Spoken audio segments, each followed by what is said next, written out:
Ngayong mainit ang panahon, madaling masira ang mga pagkain, kabilang ng mga street food. At para iwas sakit, payo po ng Department of Health, tiyaking malinis, hindi lang ang binibili niyong pagkain, kundi pati ang lagayan ng mga ito. Narito ang unang balita ni Marisol Abduraman. Sarap at enjoy na enjoy ang mga kumakain dito sa bahaging ito ng Blumentritt sa Manila habang pinagpipiestahan ang mga street food. Ay, masarap ba? Opo. Opo, masarap. Okay. Pero hinay-hinay lang, sabi ng Department of Health. Delikado raw kasi ang pagkain sa kalye, lalo na ngayong mainit ang panahon dahil madaling mapanis.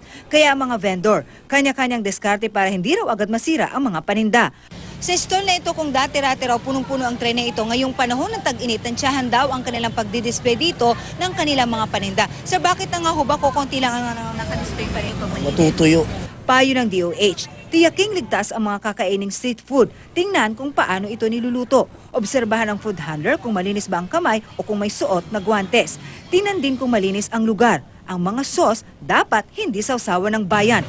Tulad halimbawa ng tindahang ito, may kanya-kanyang lagayan ang mga customer. Halo-halo ang tao, di ba ma'am? Hindi natin ano. Sa mga palamig naman, mainam na may gripo ang lagayan kesa open lang ito. Yung kamay yon, may papasok nila doon. So, makokontaminate yun. Tiyakin din dapat na malinis ang tubig at yelong ginamit.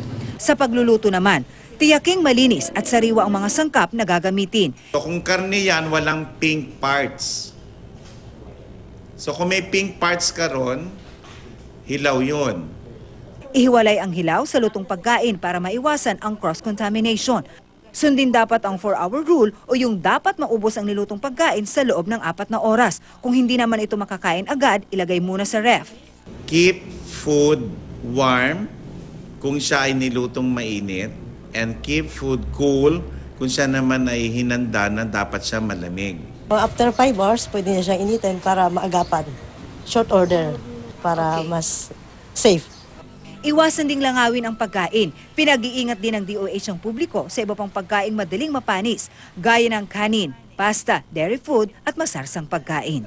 Para sa unang balita, Marisol Abduraman, reporting.